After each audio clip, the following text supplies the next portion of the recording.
E temos, neste final de tarde, né, início de noite, a alegria de termos conosco, mais uma vez, o Gerson Tavares, né, trabalhador do movimento espírita, ele que é de Florianópolis, mas já faz parte um pouco desta casa também, né, Gerson? E que vai hoje nos falar sobre o tema o desafio da existência corporal e a lei de evolução. Deus te abençoe. Caríssimas irmãs, irmãos, nossa saudação amiga com votos de paz. Khalil Gibran, poeta, pensador espiritualista, libanês, radicado nos Estados Unidos, numa das suas obras, teve ensejo de declamar: um dia despertei de um sono profundo e percebi que as minhas máscaras tinham sido roubadas, as minhas 7 máscaras que eu confeccionei para as minhas 7 vidas. Saí correndo pelas ruas, gritando: malditos, malditos ladrões das minhas máscaras. Cheguei ao pátio do mercado público e um menino que se encontrava trepado no telhado de uma casa falou: é um louco. Eu ergui a cabeça para visualizar o menino. Foi quando, pela primeira vez, o sol beijou a minha face nua. Pela primeira vez, eu senti na minha face a luz do sol, e a minha alma e o meu coração se encheu de amor e de alegria. E nunca mais quis saber das minhas máscaras. Benditos, benditos ladrões das minhas máscaras.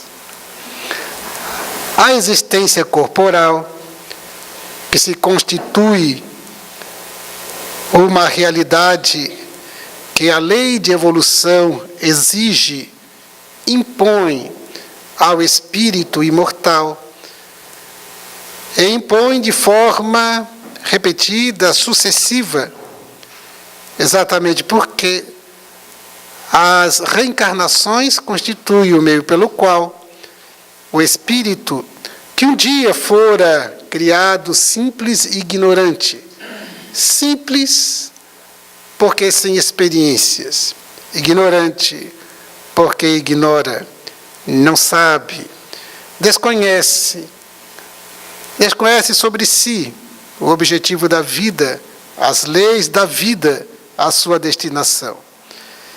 Mas por força natural da lei de evolução, o espírito imortal deixa pouco e pouco, pelos impositivos e imperativos da reencarnação, pouco e pouco a simplicidade, pela aquisição das experiências, e a ignorância, pelo desenvolvimento da inteligência, pelas conquistas dos saberes, pouco e pouco, no processo paulatino, gradual, às vezes com um ritmo mais acelerado, outras vezes menos, conforme os impositivos da existência na Terra. Até que um dia a razão eclode, desabrocha, fazendo com que o ser se dê conta de si, da sua realidade, ainda não no conhecimento profundo de si, ainda não exatamente desperto, mas com a razão, já lhe apontando ao discernimento entre o certo e o errado, o bem e o mal, e aos poucos, no seu desenvolvimento antropológico, sociológico e psicológico, sai da simplicidade e ignorância, paulatinamente. Por força do instinto de conservação da vida, que impõe que o ser, naturalmente, podemos dizer que o instinto de conservação da vida é a presença de Deus em nós, para nos assegurar todo movimento natural, instintual, para preservar a vida. Todos os animais procedem, sem se dar conta disto, procedem pela manutenção da vida, trabalham pela própria sobrevivência. Nós, na condição hominal, também de modo instintual, atuamos pela preservação da vida quanto possível, de tal modo que o instinto de conservação da vida, mais tarde, se desdobrará no egoísmo. Então podemos dizer que o egoísmo encontra sua base no instinto de conservação da vida. Por quê? O instinto de conservação da vida faz com que o ser preserve a vida, na medida das suas possibilidades, com todo o seu esforço. Se nós observarmos bem, até os vegetais têm esse movimento pela vida. Se nós colocarmos qualquer vegetal, qualquer flor, qualquer planta, dentro de uma caixa hermeticamente fechada, e procedermos um orifício nesta caixa, por onde possa passar um filete de luz natural, esse vegetal se inclinará pelo tropismo natural, se inclinará na direção deste orifício para beber da luz, por causa da necessidade da fotossíntese. Diríamos que no contexto desta vida vegetal, é o seu instinto de conservação da vida, é a luta pela vida, o tropismo. Nos animais é fácil de perceber todo o empenho no sentido de preservar a vida, lutando pela vida, pela sua sustentação e fugindo dos perigos na medida das suas forças. Nós, igualmente. Ocorre que, quando a razão eclode e começamos a discernir e perceber e logicar, entender tudo aquilo que nos cerca e que nos afeta os sentidos mais imediatamente, a partir do momento em que começamos a viver o prazer e discernir as experiências, as vivências, nós concluímos de forma racional, não basta viver e sobreviver, eu quero viver bem. Então, é a partir desta lógica do viver bem que o egoísmo começa a se desenvolver. O ego é esta estrutura do nosso psiquismo natural e essencial para a nossa psicodinâmica na Terra. Sem essa estrutura psíquica do ego, nós não estaríamos aqui com lucidez. Nós não sabemos de onde partimos, para onde iremos, quais as nossas diretrizes, com que organização filosófica comportamental estruturamos a vida. Enfim, o ego é necessário. Mas o egoísmo poderíamos dizer, é um transtorno do ego. É o ego atormentado, é o ego iludido. Por isso o sufixo ismo acoplado ao ego. Porque o ego não é problema. O problema é o ego atormentado, o ego iludido, o ego doente, o ego com uma morbidez. Por isso o ismo, egoísmo. Porque o indivíduo deseja não apenas viver e sobreviver, porque isso já não lhe basta mais. Agora eu quero viver bem, é viver muito bem. E como outrem também tem essa mesma lógica, e empreenderá os seus esforços nessa mesma direção, não apenas para viver e sobreviver, mas especialmente para viver bem, então aos choques. Aos choques. Allan Kardec, em O Livro dos Espíritos, entre os itens 913 e 917, faz um estudo a respeito do egoísmo.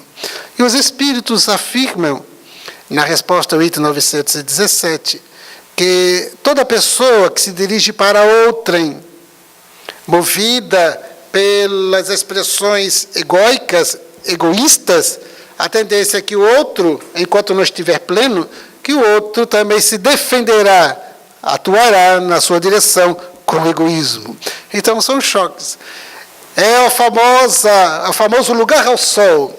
Todo mundo quer o lugar ao sol e competiremos para isto. É a fatia do bolo social, que todo mundo quer a melhor fatia deste bolo social. Por isso, a peleja entre os egos atormentados, as brigas entre as pessoas movidas pelo egoísmo. Por isso, nunca se falou tanto como tem sido falado sobre a competitividade. É necessário competir pelo melhor lugar ao sol, pelas melhores possibilidades deste mundo desafiador. Deste mundo, construíram alguns uma filosofia de comportamento. O mundo é dos espertos, afirmam alguns. O mundo é dos espertos, o mundo é dos astutos, por causa disto. Porque o egoísmo, o ego iludido, atormentado, o ego pleno de fantasias, cheio de urdiduras, de espertezas, de astúcia, valendo-se das suas conquistas intelectuais e manejando os conhecimentos para o atendimento do seu interesse personalista, egocêntrico, egóico, então ele vai fazer de tudo para que isso se dê. Então, o egoísmo. O egoísmo parte, portanto, deste instinto de conservação da vida que extrapola a sua função essencial, que é preservar a vida. Quando o indivíduo quer viver bem e outros também querem conviver bem, mas por ausência desse olhar social, deste olhar fraterno, há disputa. Porque eu quero aquilo que me cabe, aquilo que eu tenho direito, mas quero do outro também. Porque viver bem implica a abundância de coisas. Não é de estranhar a sociedade contemporânea atormentada pela posse. Não é difícil de observar e não é de estranhar que vivemos hoje os desrespeito às leis, a distância da ética, a falta de compromisso com valores morais. Por isso, tanta corrupção, tanta fraude, tantos crimes perpetrados para tirar vantagem, para obter o melhor quinhão das possibilidades, das vantagens sociais, sem consideração para com o direito de outrem, sem respeito pela sociedade, pelo vizinho, simplesmente porque eu e mais eu. Então, o egoísmo produz essas urdiduras e promove inúmeros movimentos da criatura humana, e que chamaríamos de máscaras. Ele vai adotando máscaras, que Jung chama de personas, por causa do teatro grego antigo, que os atores, homens, as mulheres não podiam atuar, os homens atuavam e, para representar os personagens, utilizavam máscaras. E as máscaras eram denominadas de personas. Daí a palavra personalidade, daí a palavra personagem.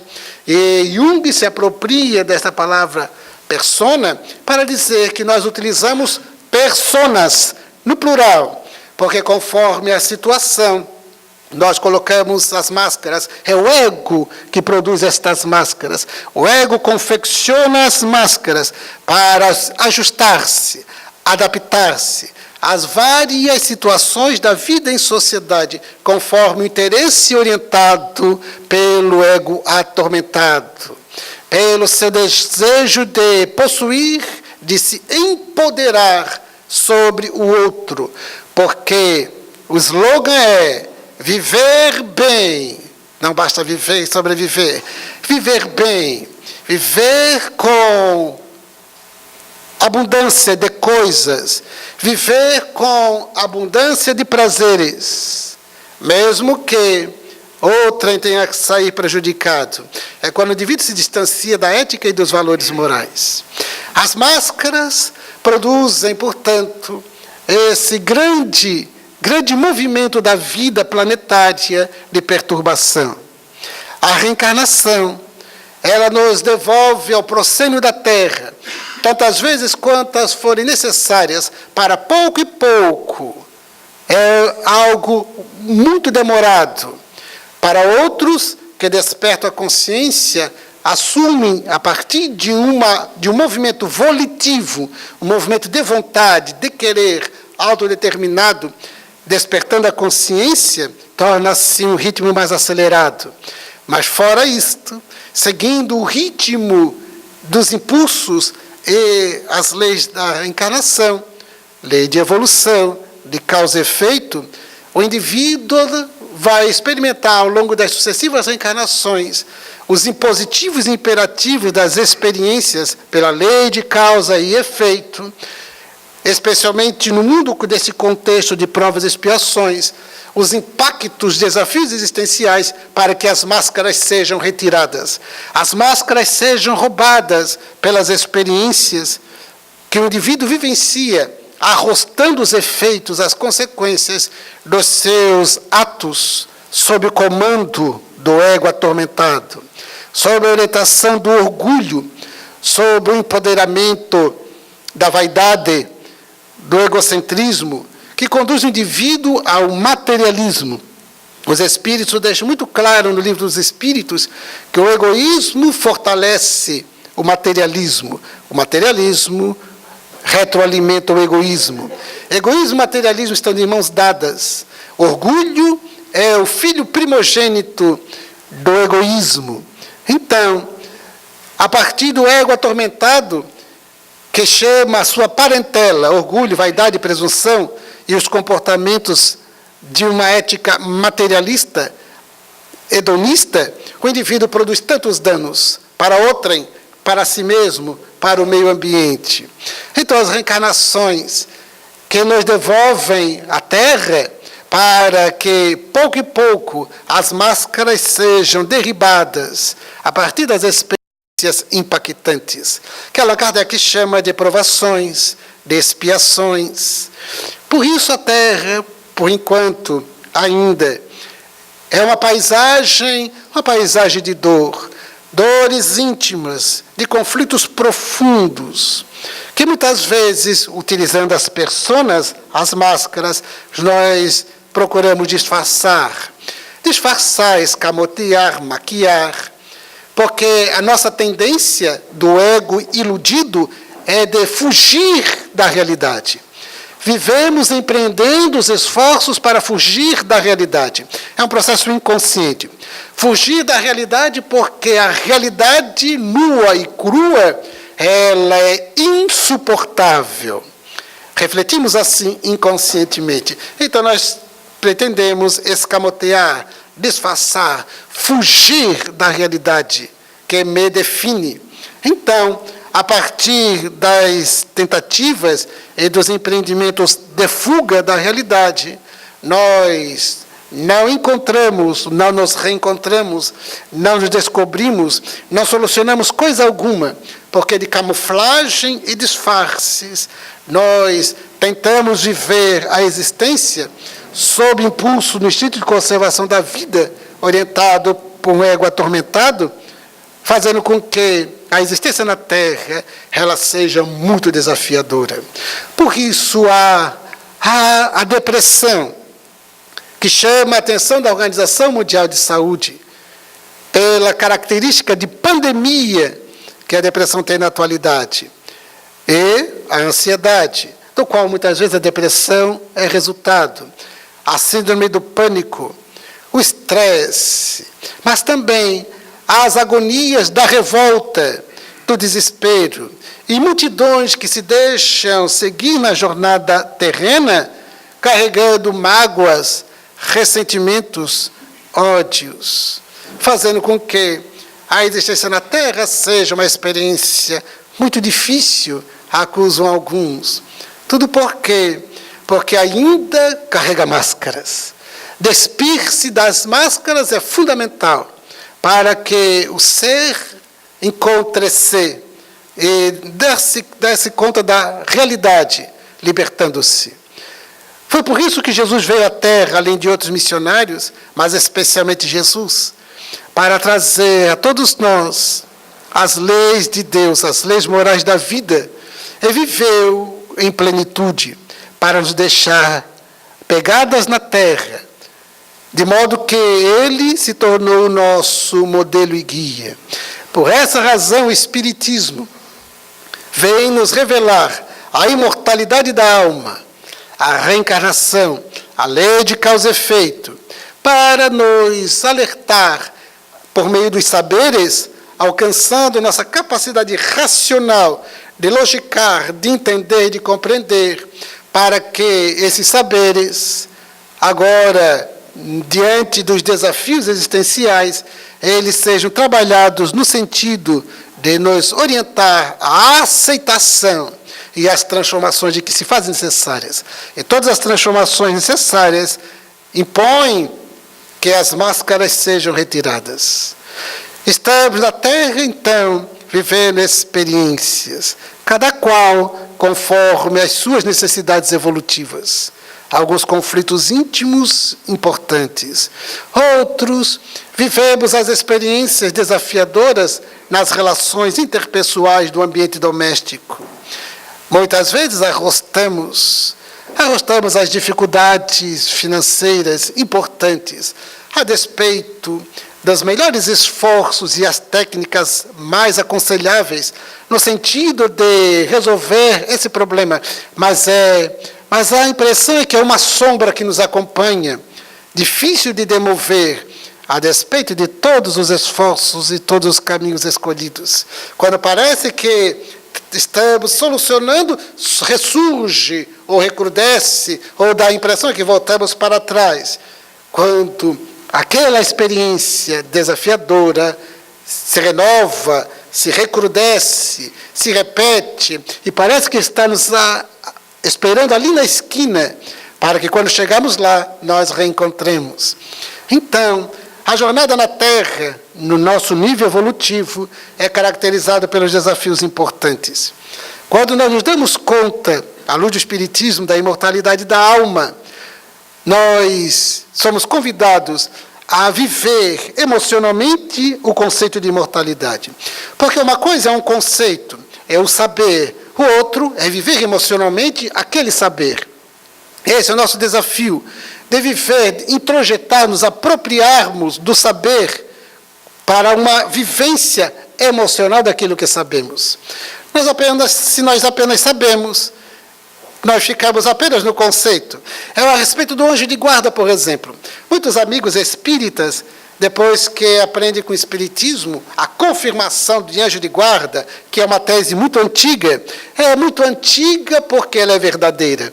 E o espiritismo vem e reforça, sob a orientação dos espíritos, na codificação espírita, do anjo de guarda, de um espírito superior a nós, que se encarrega a título de missão para nos acompanhar ao longo da nossa reencarnação, para nos inspirar, para fortalecer-nos no bem, para despertarmos pelas inspirações a respeito de um caminho mal escolhido, para ressignificarmos alguns temas. Enfim, os anjos de guarda, eles são realidade.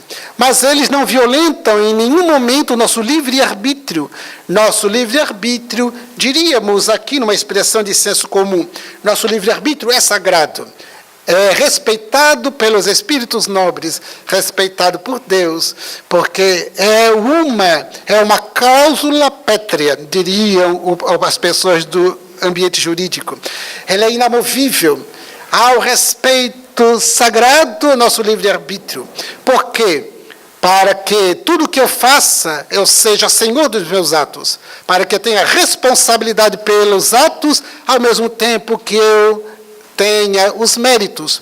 Porque se os espíritos nobres atuam por meu intermédio e comandam meus atos, os meus pensamentos, sem a minha liberdade, o que sou, senão uma máquina?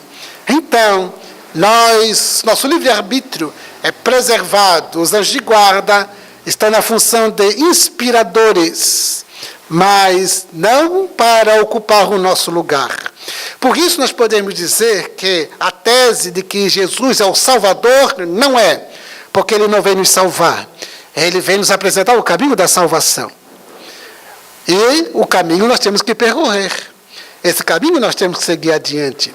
Uma vez era o final de um congresso espírita, do qual participamos na organização, e uma senhora veio falar conosco.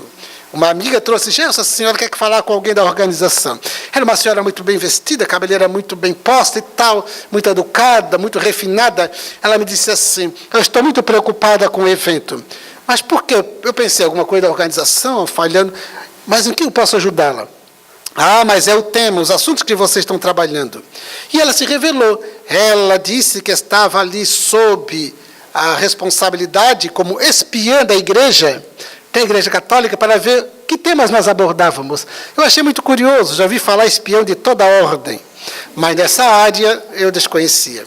E então ela me disse, mas daí eu fiquei mais tranquilo. Ah, é uma questão de concepção, de termos, de conceituação, epistemológico. E então eu lhe perguntei, mas o que incomoda? Ah, você tem sido muito dito aqui no evento que precisamos trabalhar. Disse, mas não somos nós que falamos isso. Foi Jesus. Jesus disse que a fé sem obras é morta em si mesma. Nem todos que dizem Senhor, Senhor entrarão no reino dos céus. Então é necessário trabalhar pelo próprio desenvolvimento. Ah, mas e Jesus que é o Salvador? Eu disse, a senhora está equivocada. Jesus não veio salvar ninguém. Ele, que já está salvo, veio como modelo e guia apresentar o caminho da salvação que precisamos percorrer. O caminho nós temos que trilhar. Ele não nos carregará no colo. Mesmo porque, se alguém nos carregar no colo, que conquista temos? O mérito é de quem carregou, e não de quem foi carregado. Então é preciso caminhar com as próprias pernas. Ah, mas e o sangue de Cristo que lavou os pecados da humanidade? Minha senhora, não encontraram nenhum corpo, quanto mais o sangue. Então, não se equivoque. Nós precisamos trabalhar pela nossa própria felicidade, pela nossa própria paz, pela nossa evolução. Porque a felicidade e paz autênticas são resultado da evolução do ser. Não há improvisação, não há uma mágica que transforma de um momento para outro. Há conquistas evolutivas. Por isso, os embates da existência corporal. Porque nesta peleja, no encontro e reencontro consigo mesmo, com os resultados das experiências equivocadas de ontem, pelas atitudes, pela conduta, sob uma filosofia materialista, hedonista, de uma ética egóica, nós precisamos arrostar, enfrentar as suas consequências para aprendermos algo. Enquanto não aprendermos e não produzimos a transformação moral, não evoluímos e não conquistamos a paz. É necessária a evolução. Uma vez, conta-se, tive a oportunidade de ler, um senhor encontrou numa das praças da sua cidade um ninho, um casulo de uma borboleta, que dali sairia uma borboleta. Um lagarto que estava na forma de casulo, que deveria então dali desabrochar uma borboleta. E ele percebeu que tinha caído da árvore, estava iniciando um movimento para romper o casulo, a borboleta para voejar. Então ele levou para casa e na interpretação dele, a borboleta estava tendo muito trabalho para romper o casulo. Então ele pegou uma faca muito bem afiada e cortou o casulo, e a borboleta com muito esforço pulou para a borda do casulo, mas não conseguiu voar. Não conseguiu voar. Ele foi à escola do bairro e falou com o professor de biologia. E o professor de biologia disse, nunca vai voar. Mas por quê? Porque você interrompeu um processo natural da vida. Todo esse esforço que a borboleta estava fazendo para romper o casulo, era extraordinariamente importante para desenvolver a musculatura, a força das asas, para que quando ela conseguisse romper, é porque ela estava no momento próprio para alçar voos. Você antecipou o processo para ela, achando que seria muito bom, mas você inviabilizou a vida dela. Ela jamais voará, porque não tem as asas equipadas para isso, que precisaria dos esforços para romper o casulo. Assim, o espírito para a plenitude. É necessário romper a cápsula do ego, romper o casulo que se constitui neste trabalho da evolução. Sem esses exercícios dos embates existenciais que as reencarnações nos conduzem, nós não adquirimos experiências e não reformulamos ideias, não reorganizamos ações, não resgatamos o mal perpetrado em ontem, porque é da lei de Deus que todo o mal que praticamos contra outrem, contra nós mesmos, contra o meio ambiente, nós precisamos rever, nós precisamos refazer. Se nós não refazemos através de uma atitude consciente e autodeterminada, então o sofrimento vem ao nosso encontro, porque o sofrimento será o meio pelo qual nós queimamos as energias deletérias produzidas pelo erro, ao mesmo tempo que nos possibilita, nos convida a uma tomada de consciência para pensarmos a respeito da vida e da nossa destinação. É por isso que muitos depois de uma experiência muito traumática, de uma experiência extrema, sempre eles revelam que a sua vida mudou. Porque começaram a pensar melhor na vida, nos outros, nas relações, no ambiente doméstico, enfim. Pensaram melhor em tudo. E então, a vida mudou. Muitos estão dizendo hoje, eu nasci de novo. Depois de uma experiência bem extrema, há algumas traumáticas, outras tantas bem difíceis, mas quantos estão dizendo, eu nasci de novo, depois de um acidente, depois de se curar de uma dor, enfermidade, uma cirurgia que impediu o óbito, de tal modo que o indivíduo diz, eu nasci de novo. Ele vai sempre falar de uma filosofia nova de vida que adotou. O sofrimento tem esse impacto. E muitos vão trabalhar o raciocínio depois da desencarnação. Quando encerra uma reencarnação seguida de uma existência muito dolorosa pelas expiações importantes, no mundo dos espíritos, depois da desencarnação, é em que então se reencontram com a realidade da imortalidade e passam a saber das razões pelas quais tiveram aquela expiação. E então bem dizia a vida, descobrem-se imortais, diante de si todo o roteiro para conquistar. O meu irmão que teve, meu irmão consanguíneo, 1 ano mais velho que eu, que viveu uma enfermidade de 13 anos, uma enfermidade SOES, de caráter expiatório.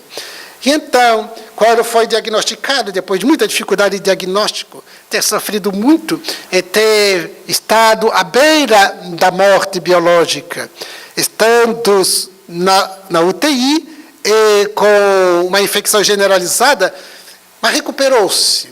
Recuperou-se e teve uma sobrevida de 13 anos, muito difícil, com os tratamentos bastante exigentes, com os efeitos colaterais importantes, 11 medicamentos diários, bem como as quimioterapias, 13 anos muito difíceis. Quando teve a primeira, saiu do hospital e houve o diagnóstico, então ele disse, Gil, nós o chamávamos de Gil, tenha paciência, é a tua expiação. A expiação que deverás enfrentar e nós juntos, porque a família padece junto. Nós sofremos juntos, nós compartilhamos juntos, mas é a tua expiação. Então, é necessário equipar-se de coragem, seguir as orientações médicas, submeter-se à terapia, mas é essencial paciência. O suportamento é viver com uma alegria íntima, sem reclamações, sem queixas, sem revoltas, sem desespero. O tempo passou. No dia da sua desencarnação, que foi numa madrugada, eu estava a sós com ele no hospital. E então, ele inconsciente, a despeito dos medicamentos severos, ele inconsciente gemia de dores.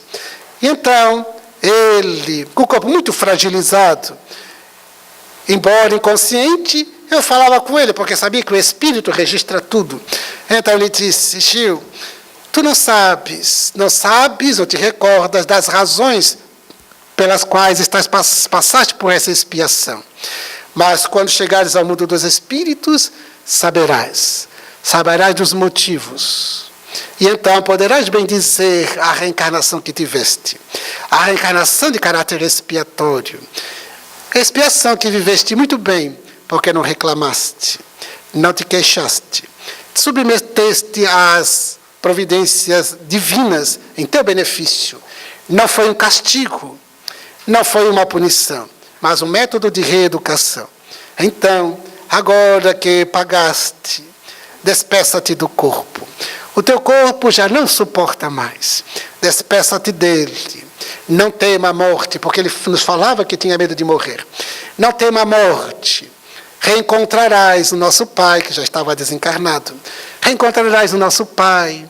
Reencontrarás a nossa avó. Reencontrarás alguns parentes e amigos que não te recordas, mas te recordarás aos poucos, amigo de outras reencarnações, e te darás contas das razões pelas quais sofreste tanto.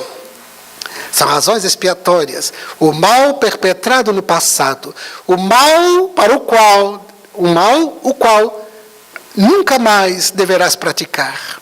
A partir do momento que assumires o compromisso com o bem, com o amor, porque somente o amor felicita, somente o amor liberta. Todo mal produz sofrimento. Por mais que o indivíduo tire proveito do mal que produz em outrem, todo proveito do mal, todo proveito do erro é muito passageiro, porque logo em seguida vem as respostas da infelicidade gerada, produzida a outrem, então vem a resposta para nós mesmos. Então, estás te recuperando. Pagaste a tua dívida, retorna ao mundo dos espíritos com a dívida quitada e te reorganizarás para o futuro. Mais tarde, quando chegar a minha vez de desencarnar, nós nos reencontraremos, nos abraçaremos e todos vamos nos reorganizar para futuras reencarnações. Mas teu corpo não suporta mais. Liberte-se do corpo e segue na direção da imortalidade. Apliquei-lhe um passe para facilitar o desligamento. Ele abriu os olhos, inspirou 3 vezes, expirou profundamente, então libertou-se do corpo. Mas logo ficou sabendo, naturalmente, das razões pelas quais vivenciou 13 anos muito difíceis. Tudo por quê? Porque o nosso egoísmo avassalador produziu um dia um mal a outrem. O egoísmo e o hedonismo, esse prazer atormentado, faz com que o indivíduo desenvolva vícios. Os vícios que o indivíduo desenvolve para atender a alguns prazeres. Todo vício é uma forma de fuga e a busca do prazer. É o princípio do prazer de Freud. Através de Freud aprendemos que vivemos o princípio do prazer. Buscamos o prazer e fugimos do desprazer. E essa procura incessante pelo prazer é uma das formas de fuga da realidade. Todo vício são fugas. Todos os vícios são fugas de si, fugas da realidade. E por causa do sistema de recompensa que nossa estrutura cerebral possui, o indivíduo vive aquele prazer e deseja repetir, desenvolve, portanto, a viciação, a dependência. Nesse movimento, o indivíduo foge de si, foge da realidade, tenta camuflar enquanto se infelicita, produzindo danos logo mais, na mesma encarnação, e transfere para futuras reencarnações. Quantos sofrimentos hoje nos organismos que vivem os diagnósticos infelizes, tudo por causa de viciações de reencarnações passadas. Outros tantos, o mal que fizeram para outro, os abusos, os excessos, as extravagâncias, dos prazeres, o comportamento materialista, a ambição desmedida, tudo sob o comando do ego atormentado, iludido, confundido, o ego doente. Então, não é de estranhar que tenhamos tantos problemas nas relações interpessoais, porque ainda há muita infidelidade na Terra. Há muita infidelidade, há ainda muitas mentiras para tirar alguns proveitos. Há ainda muitas fraudes, muita corrupção de todo nível. Não são somente aqueles corruptos que estão nas páginas de jornal e que se encontram nos telejornais. Não, capitulado no Código Penal. Há as outras corrupções do dia a dia, aquelas que não vão ser notadas e perseguidas pela justiça humana, mas que fazem parte da nossa rotina de ego atormentado. Prestemos muita atenção. Estamos na Terra para progredir. Estamos na Terra na condição de reencarnados para a transformação moral. Tenhamos a consciência desperta pelo conhecimento espírita para vivermos as transformações de que necessitamos. É essencial que trabalhemos pela nossa própria transformação moral. Observemos bem a nossa experiência atual. Trabalhemos pelo autoconhecimento para identificarmos em nós as imperfeições, identificarmos em nós as reais intenções que nos movimentam em algumas direções, porque às vezes parece que estamos muito bem intencionados, quando a nossa intenção é outra, é de origem narcisista. Então, prestemos muita atenção nas nossas intenções, no móvel interno. Então, descobrindo-nos internamente, reconhecendo-nos e auto-encontrando-nos, nós temos as condições do despertar da consciência, para então perdermos as máscaras. As máscaras que gostávamos tanto, porque assim a gente se escondia, se camuflava, a gente se disfarçava, e era muito bem aceito no conjunto social. E, sem as máscaras, deixemos que o sol da verdade, o calor da alegria da autenticidade, nos banhe a vida. E busquemos no Evangelho de Jesus a nossa melhor filosofia, nosso código moral de vida. Não nos autorizemos a seguir nesta reencarnação sob o império do ego atormentado, iludido. Não permitamos que sigamos nesta reencarnação ainda nos aproveitando da mentira para tirar algumas vantagens, ludibriar outrem para alguns proveitos. Cuidemos do comportamento fiel, cuidemos da conduta leal, e não autorizemos seguir esta existência carregando mágoas, ressentimentos, ódios de ninguém, contra ninguém. Libertemo-nos desses sentimentos soezes. Se necessário, se tivermos dificuldades pessoais, busquemos ajuda. Busquemos ajuda do atendimento fraterno. Se necessário, busquemos os recursos psicoterápicos, mas não nos autorizemos a seguir esta reencarnação sob o império de vícios, das mágoas, ressentimentos e ódios. Libertemo-nos enquanto há tempo, porque ainda estamos reencarnados. Daqui a pouco estaremos desencarnados, nos reencontrando com a realidade da imortalidade. E aquilo que não trabalhamos em favor da própria transformação, teremos adiado para futuras reencarnações. Aproveitemos a atual reencarnação. Trabalhemos por isso. Cuidemos de aparar as arestas morais. Melhoremos-nos pouco e pouco, de modo consciente. Muita atenção aos impulsos. Os impulsos quase sempre, eles são péssimos conselheiros, porque na condição ainda de imperfeitos que somos, os nossos impulsos estarão eivados das imperfeições. Quanto mais aperfeiçoados, os impulsos, naturalmente, eles serão aperfeiçoados. Podemos dizer que os impulsos dos anjos são impulsos angelicais. Então, tentemos imaginar a qualidade dos nossos impulsos. Por isso, a importância de estarmos alertas, atentos, despertos. Vigiai e orai, dizia Jesus, porque deixarmos-nos conduzir sob o império dos impulsos, deixarmos-nos levar à existência pela força inconsciente, é sempre muito perigoso, porque ainda não somos obras concluídas. É necessário um processo consciente, autoconsciente, autodeterminado, manejando o livre-arbítrio e a vontade na direção da nossa transformação. Sem a transformação, não haverá liberdade autêntica, e não nos tornaremos pacíficos pacificadores, felizes. Visitando o irmão de uma querida amiga no hospital, porque ela me ligou, ela mora em Brasília, ela me escreveu por e-mail: Gerson, fulano está no hospital. Ele teve uma parada cardíaca e está hospitalizado. Ele não tem ninguém em Florianópolis. Ele é só. Você poderia visitá-lo. Mas é claro, eu já o conhecia, porque ele foi algumas vezes falar comigo. Ele foi falar comigo, falando do seu ritmo de vida. Era uma vida tomada pelos vícios. Bebia, fumava, e tinha um comportamento sexual desregrado. E então, sempre com empreendimentos, montava um restaurante, um bar, uma casa noturna bombástica em Florianópolis, procurando em lugares paradisíacos, na lagoa e tal. Investia muito e não dava certo. E daqui a pouco outro empreendimento e não dava certo. E as voltas com o álcool, o fumo e o sexo desregrado.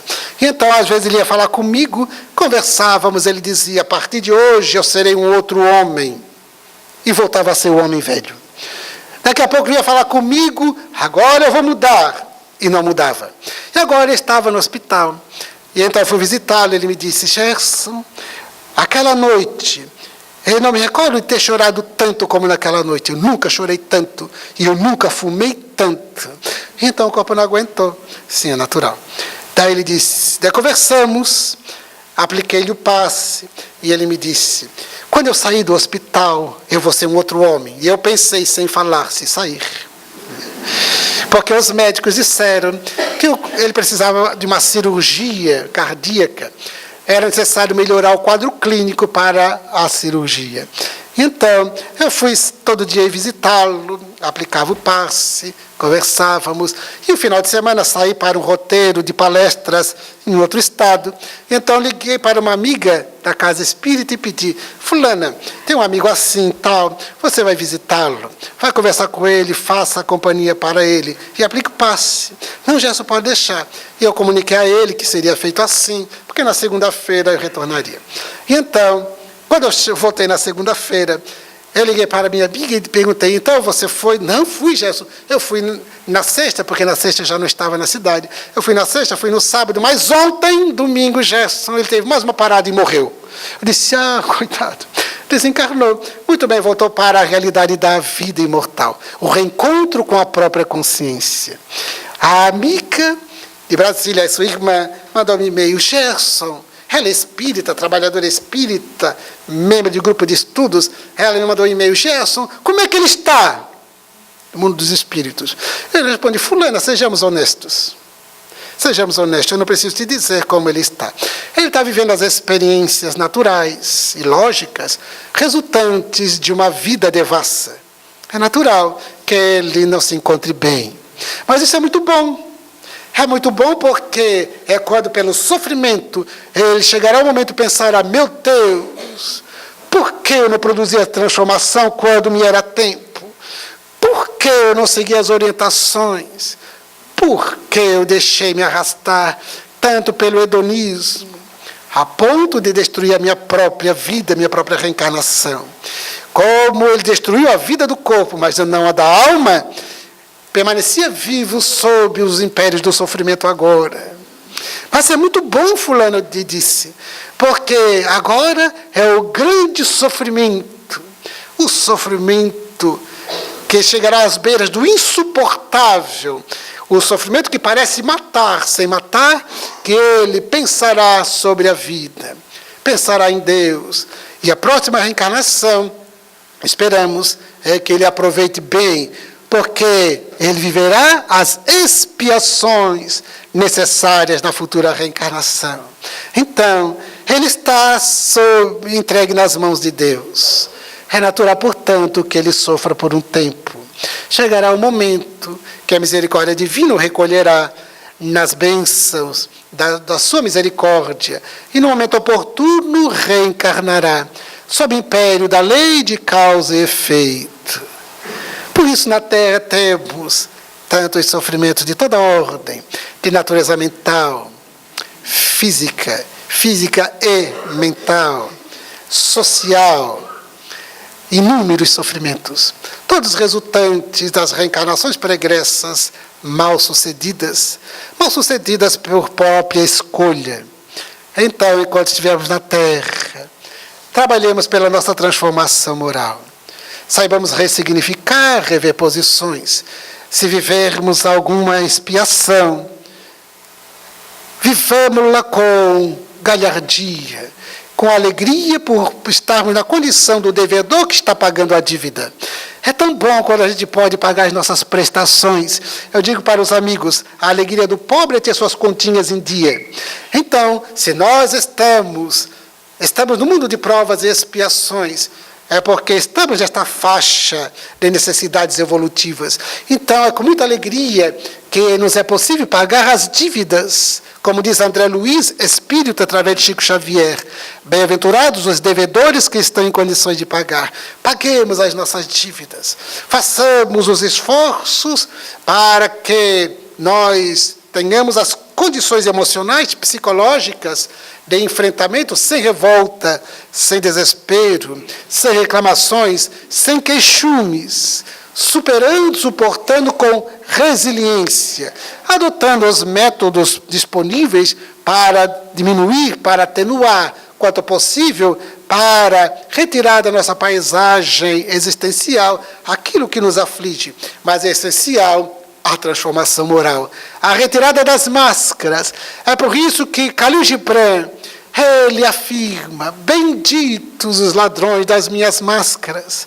Não quero mais as minhas máscaras, porque foi quando ele, nessa personagem, descobriu a felicidade e a paz, redescobrindo-se, autoconhecendo-se, despertando-se para a realidade. Sem as máscaras, porque agora o ego estava educado, reeducado.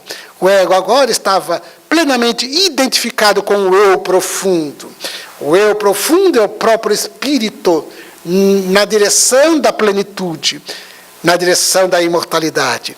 Todos nós estamos indo na direção da imortalidade. Todos nós estamos seguindo na direção da imortalidade. Com que qualidade? Esta é a questão. Então, diante dos desafios existenciais, um dia Jesus disse: vinde a mim, vós que estáis sobrecarregados. Emmanuel, Espírito, através de Chico Xavier, nos fez refletir o seguinte: é tão confortador quando Jesus nos fala assim, vinde a mim. Mas Emmanuel completa, mas é necessário perguntar, nós já conseguimos ir? Pergunta que quando eu li, me desafiou. E eu transfiro para os senhores e senhoras. Nós já conseguimos ir? Tu já sabes ir? Essa é a pergunta de Emmanuel que eu transfiro. Nós já sabemos, já conseguimos ir ao encontro dele, porque ele está nos propondo ainda hoje, em espírito e vida, espírito e verdade. Vinde a mim. Nós estamos indo ou estamos nos afastando dele? Estamos à margem dele? Ou estamos indo na direção dele? Porque nós podemos estar adotando um comportamento fugindo dele, esquivando dele, à margem dele, porque identificados com o materialismo, identificados com os prazeres, identificados com os vícios, identificados com o ego infeliz, o ego ditador. Nós estamos sabendo ir ao encontro dele. Essa é a questão. Para a nossa reflexão. Sigamos adiante, portanto. Sigamos adiante sem as máscaras, pouco e pouco retiradas pelo autoconhecimento e a transformação moral, pela lucidez, a alegria de viver, o entusiasmo pelo existir, na direção da imortalidade, enquanto reencarnados, vivendo da melhor maneira ao nosso alcance o Evangelho de Jesus, pautando no amor, como sendo a nossa diretriz fundamental, essencial, o amor a si mesmo, o amor ao próximo, à natureza e, acima de tudo, o amor a Deus. É nesse ritmo, sob a orientação do amor, que nós, sem as máscaras e plenos de paz e de alegria de viver, nós nunca mais retornaremos aos sítios do sofrimento, aos sítios da ilusão. Sigamos adiante, portanto, com a alegria de viver. Elevemos nossos pensamentos a Deus, para dizer-lhe da nossa gratidão. gratidão pela vida, gratidão por estarmos aqui. A nossa gratidão a esta abençoada casa, que a todos nos acolhe, nos recebe com fraternidade. Mas nossa particular gratidão a cada uma das senhoras, a cada um dos senhores e jovens presentes, pela atenção educada, pela presença paciente, enquanto formulamos os nossos votos de muito progresso, os nossos votos de muita paz. Muito obrigado. Obrigada, Gerson, por todos esses ensinamentos e que nós saibamos aproveitá-los.